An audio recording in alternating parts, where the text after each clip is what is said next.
Lista Cristiana de Pilipinas Incorporada.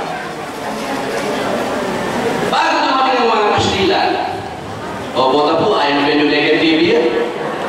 At natandaan na niya po yan. Kapuso na rin. Okay? Ganyan po, yung sikat ang walang hanggan. Ang popang ng dahil sa pag-ibig.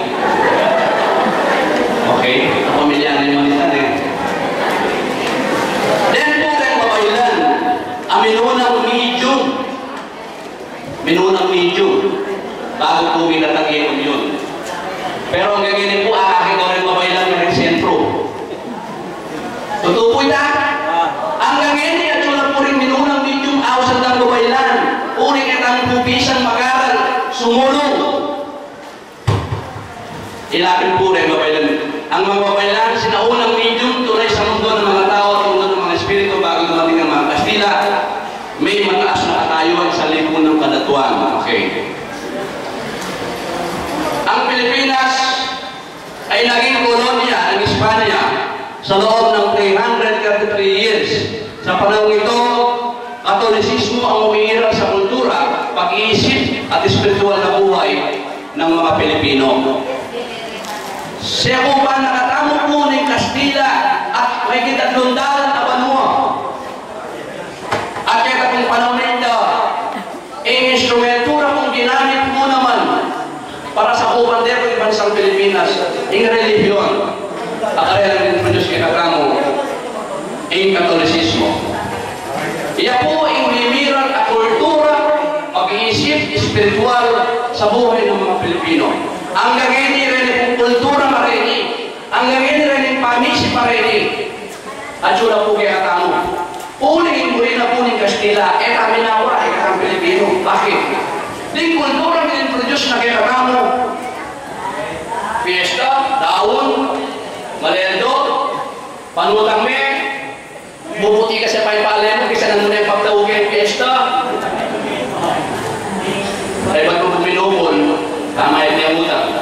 Anyapin, then may introduce na lang. Pero kung ang tradisyon niya, bagya-bagya po, yan na kaya. Nung natin kayo yung akapit na letrato, naman kanita visualize yan nung makananya pong istorya.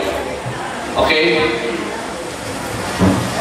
Sa katapusan ng ika-19 na siglo, ang mga Kristiyanong Espiritista ay nakalaban ang mga malalaking pwersa sa lipunang kolonyal. Dahil palang Espiritista ay ang linawan kay pamanyakop o kaning lipunang kolonyal. Kolonyal, pamanyakop na puning meron na bansa. Lubos ang labasan ng atake ng Iglesia Katolika ang mga Espiritista.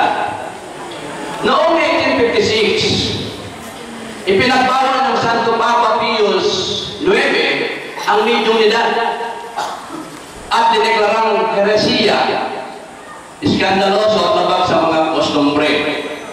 So, binawal na po ng Santo Papa ang mediumidad na pangakipagpunayan ka ng Espiritu ang mundo tamo po at dineklarang po ng iskandaloso at labag kay kostumbre. Namin, okay. Ang mga Kastilang Katoliko ang pinakamaigpit na kalaban ng Espiritismo. Taong 1861, pinakutos ng obispo ng Barcelona na ikumpiska at sunugin ng 300 librong Espiritista. O yan po ang naranasan na po ng Espiritista kanila. At lundalan ang librong Espiritista, kaya pasilap na po. Okay. Isa sa mga dahilan ng ibagsikan, alimod po, kingkalayana po, ni kakatandugan. Nune, ay upang matamasa ang kalayaan sa relihiyon. Anyapin po yung Dr. Sersan, panaya kung mananampakan ng kapadala medium, uling, ang gaya pa po organisado kanita, nung atsyonero ngunyon, kaya ng panahon na nita. Sigurado, Espiritista ng Dr. Sersan. Uling yan po yung paluan nung makanangalo po mag-imaksik yung kalayaan ng relihiyon ni Dr. Sersan. Karamihan sa mga nagalsa ay mga Espiritista. Okay? O rin po rin revolusyonaryo kitang panahon. Abe na pong Andres Bonifacio. Nang panahon na po ng Kastila, rin rin may paglaban. Rin rin miyambro na po ng Himaksikan. At akit yung po ka rin ng Espiritista. Ipalatolan po nung nilog karening makalifrago ka rin. Ini po original yung picture. Daring revolusyonaryo ng Himaksik. Okay? Ang mga revolusyonaryo ay nahati sa tatlong grupo. So, niya po mayari po yung laban ng Kastila. Ding revolusyonaryo, may pitnala po kinatong paksyon. Ang minunang paksyon, pinagpatuloy ang digmaan laban sa mga Amerikano. Ang katlong paksyon, itinayo ang Iglesia Independiente Pilipina. Ito ay simbahang hiwalay sa siyudad ng Vaticano. Itapong at katlong paksyon, at utamo po Kenny, itinayo ang Union Espiritista Cristiana de Pilipinas Incorporada, pinangunahan nina Agustin de la Rosa, Juan Arbiac, at Casimiro Peña. Okay? Ang pagdating ng Espiritismo sa Pilipinas, marami ang nakasaksi sa pagpapahayag ng mga espiritu ng Yumao sa pamagitan ng iba't ibang kaparaanan gaya ng pakikipag-usap at pagpaparamdam. Dahil sa kawalan ng pagkakakilala ng mga naiwan, marami ang nakatakot na masinda at ang iba ay may kaunting naunawaan. Ang mga ito ay nakatawag ng pansin sa ilang taong palasyasa. Okay? Sa mundo ng buhay. Next. Uyan po ay mabiro kaya ko, nung lugar niya po may liba, in-Espiritismo ng Pilipinas. May liba niya po Francia, ding libro na po rin meron pa rin ginamit na po rin kaya katawang po founders. Waman yung Ebanghelyo, yan po yung pinakamasigatang sandalan. Pero rin libro na pong Allan Kardec, ilang po rin maging referensya mo rin. Lalong-lalo na po yung parte na po ng mediumnidad at pamangilala ng Spirit. Ay pagkamo po Francia, mira siya po kaya Pilipinas. King Bansang Pilipinas, King parte na po ng Bansang Pilipinas, kaya King National Capital Region, o sa tamo pong Metro Manila. Kanya po may bayit ametong alider na po ng Espiritismo. Ako sa tamo po, kasi po, anya ako sa nalang Don kanina, at ilang po sinabi ngayon niya. Don Agustin de la Rosa. Yung Agustin de la Rosa, yapin po itang may encirculator, ang miyembro na po ng Himaksikan. Sabi na po yung Andres Bonifacio. May bayit siya po 1844, ang gaya pong 1918. Ipinanganak sa Paco, Manila, isang kongresista, propagandista, nagtatag ng masonerya ng Pilipinas. Ibang masonerya ng Pilipinas, yapin po yung merong asosasyon na po rin at yung mata sa lipunan ngayon, maginit ang mababa ako sa dakong masunong nukar niya, miyembro mo rin, Vice President Binay Gini. Ang gagawin po, takal niya po di siya nini, pero yung nagtatag, Agustin de la Rosa. Maging presidente niya po ni Munyon, ketang 1909. Muling sabihin natin pang minuna kayan eh. Pero, anyapin niya po ang sasabihan ng minunang presidente na po ni Munyon, uling may restruya po yung Munyon 1909. Anyapin anyang maristruya, yung munang presidente na po ni Munyon. Pero bayo po ito atin. Okay? O hindi po ipanayakat na po king Espiritismo ang Agustin de la Rosa. Isang binibili niyang umirang ng singsing sa kanyang pinsan at binigay ng binibili ang singsing sa kanyang kasintahan. Okay? Ang pinsan ni namatay at pagkatapos ng libin nito, nagparamdam sa mga kasita ng pasyam ukol sa kanya. Kasi kung anong meron, dinamdam singsing kayo na area balik, iniyari pala kitang kasintahan ng itang mendam. Narinig ang lahat ang yabab ng alusunod ay tila may suot na sandalyas, ngunit wala man sa kanila ang nakakita ng may likha ng aluskos. Naglagay yan, ha? Okay?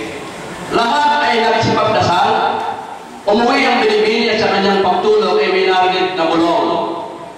Hulin mo. Hulin mo. Ang aking singsing na iyong hiniram sa akin at ipagkaloob mo sa aking ina. Gabi-gabi yung inarinig ng Binibini ang tinig ng yumao. Natanong ni De La Rosa sa kanyang sarili, huling may konsultanin po ang De La Rosa, na kung ang kaluluwa ng mga yumao ay nakakataw ng palad ng mga tao, ang mga banal na espiritu pa kaya ang hindi makiulayo at magpag-usap sa mga tao. So, minisip niya po yung Agustin De La Rosa, na nung diyan kung banal, makipag-ugnayan lang. O mas lalo na po rin banal. Sinimulan niya ang pag-aaral kasama sina Inocencio Elchari, Lorenzo Dula, Marta Lopez de Dula, Pio Candido, Telosporo G. de la Candido, Manuel Candido, at Jose Gonzales. Puri-puri nga kaya na. Sa simula ay pawag konsultas pamilyares. Yan kung purmero, konsultas pamilyares, dito kung pamilyarang mekona, bilas naging aliwang biye. Pagkikipag-ugnay sa mga espiritu ng yumao na magtatapat ng kanyang kalagayan sa kabilang buhay. Sa kalawaran ay nagtagat din siya ng mga lunduyan kung saan dinaraos ang pagkikipag-abot sabi ng kapatlayaan. So may nalakad na pong sentro. Diyan pong atalakad na ilapit din La Caridad, King Sulukan, Sampaloc, Manila, La Constancia, Ermita, Manila, La Fraternidad, La Fe, La Aurora, hanggang sa ito'y lumaganap nasa Bulacan, Pampanga, Cavite, Laguna, Batangas at Timog, Quezon. Pero mga nanay ang pumiras kay Katango. O yan po yung Katango. Pero bayo po ito, kay Katango, magpandakang po Norte, Pangasinan. Pangasinan, atin pong metong atawag niya lakit para pong espiritismo, ang lagyo na po, doon niya naman. Don Juan Abler. Siguro, makuha tayo tatanda ko kanila, announce niya, doon tapo neta. Okay. Pwede sabihan, kaya kami nunang kulturo, is tumakuha na kakausap na ka doon. May ba ika po'y manal niya, July 21, 1864, at hanggang po December 5, 1980. Metong yung abogado, manulunat, manlilimbag, at manggagamot. Pangulong pangkalahatan ng UECFI. So, yapin po yung minunay ni bayo na po ministro, bayo po yan si De La Rosa. May presidentiya po 1905 hanggang 1909, prior to the registration of the Union. Isang edukadong tao na nagtapos ng abogasya sa Universidad de San Tomas, UST. Ingigwana po rin, Bachelor of Arts in UST, Bachelor of Philosophy sa UST, at pagkapari, mayayari ang pari UST. So pari, walang diyan. Di nga na po, luwan mo ni Union. Contributor na po ng La Liga Pilipina, na ginamit na pong libro kaya hindi magsigan. Kapitan ng Katipunan sa Bayambang at Poso Rubio, nung pumunta ako po Baguio, aking siya po ini, Kapitan ng Katipunan. Kauna-una ang alkalde ng San Fabian, Pangasinan, sa panahon ng mga Amerikano. Paano yun po? Kaya ng April 21, may tabi ka rin. Masakit na ito ng karera sentro. Karaniwan po, mapilo ka Pilipinas, yan mo po kung siguro hindi. Dahil kung isang ban, ang buong munisipyo, nung era po niyara, Mississippi lang. Pagkalita, is kung may mumpisan tamo, agad yung makatimbre, kitang sumali. Huling nasangkapan niyapin, naning Kastila. Pero, yakabuluting sa Pampian, Pangasinan, na ikarap na ang munisipyo, noon sentro yun. Kababa ng munisipyo, akin po yung sentro, Sumangit-dalan, yung sentro may ni yapin ni Ausandang sentro La Perseverancia.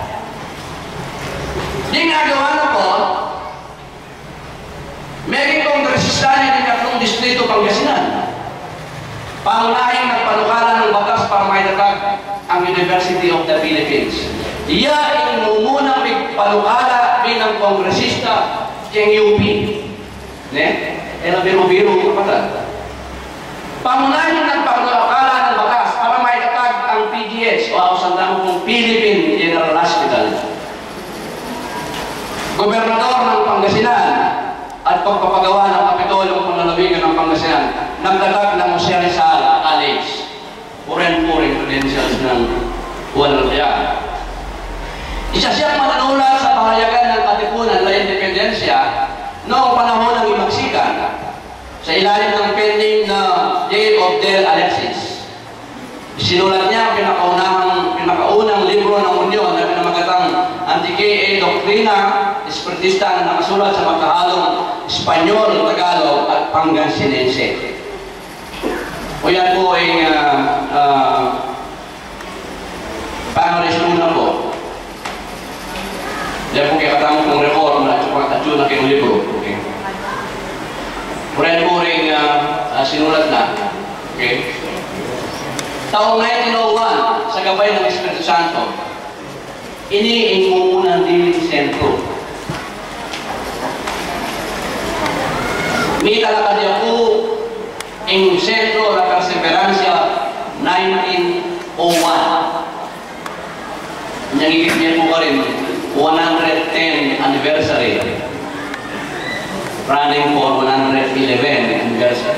Buling 1901. Ipinatayo niya ang kauna-unahang lutuyan sa kanyang probinsya ang La Perseverancia sa Sampabian, Pangasinan. Kasama sina Florentino Soriano at Aleo Baltasar, nagpatuloy silang ipalaganap ang Espiritismo sa Tarlac, Nueva Ecija, Tayabas, dating pangalan ng Quezon, Nueva Vizcaya, Ilocos, Cagayan at sa Mountain Province at sa kalaunan sa Visayas at Mindanao. Nahirapan sila dahil sa ang Espiritismo umano ay nakikipag-usap sa mga demonyo. Ang ganyan naman, tatatakay tali, wala kayo katamo yun eh. Kasi po kasakit nila ko. Marami ang mga mahinitang pagtatalo sa mga iwasan upang siyasatin ang Espiritismo sa mga paratang at tuligsa ng mga di nakakabatid. Inihandulat ang mga di nakakabatid sa mga eskribas at pangseos sa simula ay na binabandila ni Kristo sa kanyang kapanahunan. Sinubukan din ng mga talay-tayan kung totoo nga nakakusap nila ang kaluluwa ng mga yumaw at gayon din ng Espiritu Santo. Hindi sila nagpatinag kung hindi nagpalabas pa ng pahayagan ang Espiritismo sa harap ng relihiyon sa pamamahala ni Agustin de la Rosa sa tulong ni na Potensyano ng Brother Inocencio Echari at anak nito. Itinatag noong Pebrero 19, 1905 sa pamumuno ni Don Robier at nagpadala ng delegado ng sina Florentino Soriano at Alejo Baltasar. Noong Enero 21, 1909, ang grupo ni Don Agustin de la Rosa ay sumumpa at nagkasundo na pumirma ng isang artikulo na nung ka rin niya po ma-rescuing Union, iharap na pong Don Luciano de la Rosa na meron pong abogado. Okay. Yung very exciting, tama ka lang yung miras niya katamo. Siguro nandun niya papupanayin. Malipat na Agustin de la Rosa, walang biya, yung miras niya katamo. Nyabi po yung Sabat tutulog tangin, lalawin naman nila ang istorya, buka rin kasulok-sulok ang dari sentro tamo. Huling ikatamo po gawin then record tamo po yan, napamasalesya rin kera lang. Buksya-buksya lang rin kera tamo po nundo yan. Pero sila po pala ka-importante. Karang po tutuki. Kaya lang na ang Pampanga, ikalig sa Miranda. Okay? Isinilang noong 1895 sa Barangay Balutong. Sulat po rin Balutong. O talado. Manuli na kami naman. Isipan mo kanya may lipating kayo. Matakay, lakay. Nyabi po, parang patawal Balutong.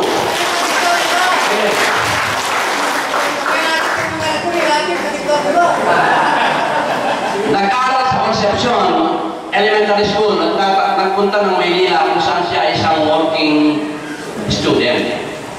So, working student siya, ikaw sa Granda. Nagtrabaho sa Atlantic Gulf and Pacific, nakakuha ng titulo ng Mechanical Plant Engineer. Kaya naman po biro-biro, ikaw sa Granda. Meron yung Mechanical Plant Engineer. Okay? Dumating ang panahon na magkasakit si Calixto at hindi malaman ng doktor ang sakit niya. pangkaraniwan ka esportista. Mayroong kakilala na miyembro ng Iglesia ni Cristo at sinabing subukan lumapit sa mga esportista na nakikipag-usap sa mga demonyo, ba? Pinyuno niya pa. Puntahan ka rin sa esportista. Then, nakasabi na ka rin may demonyo. Yan, nagkaliksyon ka rin. Baka ang sakit ay ang espiritu. Medyo niya kahit tutugnuman eh. Okay. Pumunta sa Centro La Paz, sa Sampaloc, Maynila, at ang nakaupong medium ay si Juana